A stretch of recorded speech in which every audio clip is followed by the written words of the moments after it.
Pandemic restrictions have changed how much money we have on hand. For some, it's more. For many, though, it is much less. Personal finance expert Robyn Thompson joins us with the 4 C's of managing your cash flow. Good morning. Nice to see you again. Good morning, Annette. Nice to see you as well. So let's get right into the first C is cash crunch, because a lot of people are dealing with a really bad problem.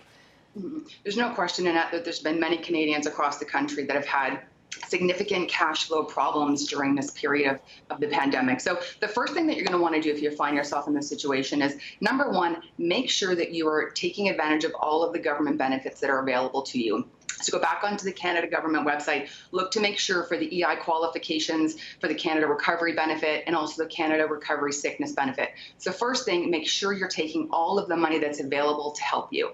The second thing you're going to want to do is you're going to want to take a look at that good old-fashioned budget of yours. What are your income? What are your expenses? And you want to look for that line that shows the interest expense that you have on some of those high-rate credit cards that you have. And try to look at some lower-rate credit cards or lower-rate line of credit that you can use to pay off that higher interest. So you're saving some of that interest and you're able to put more money back into your pocket at the end of each month.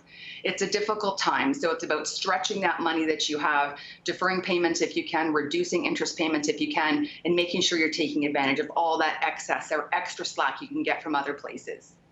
Now, for those who are fortunate to still have a job right now and are working from home, there are reduced expenses. So what do you do? What do you do to make sure that you're not just wasting that extra money hanging around?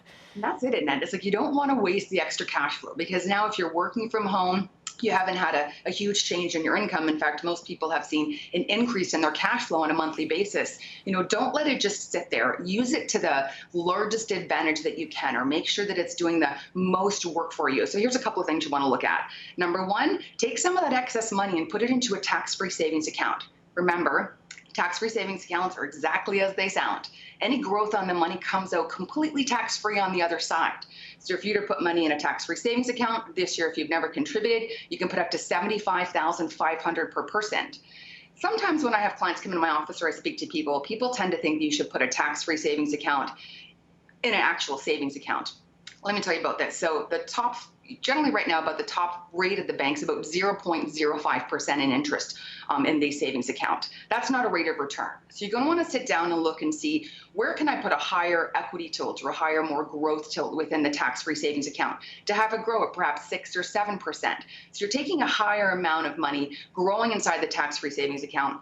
You're going to get out at the end completely tax-free. So look to do things like that. Top up your RSP if you have available room. Reduce your income for the year. Get back that tax credit or tax deduction next year.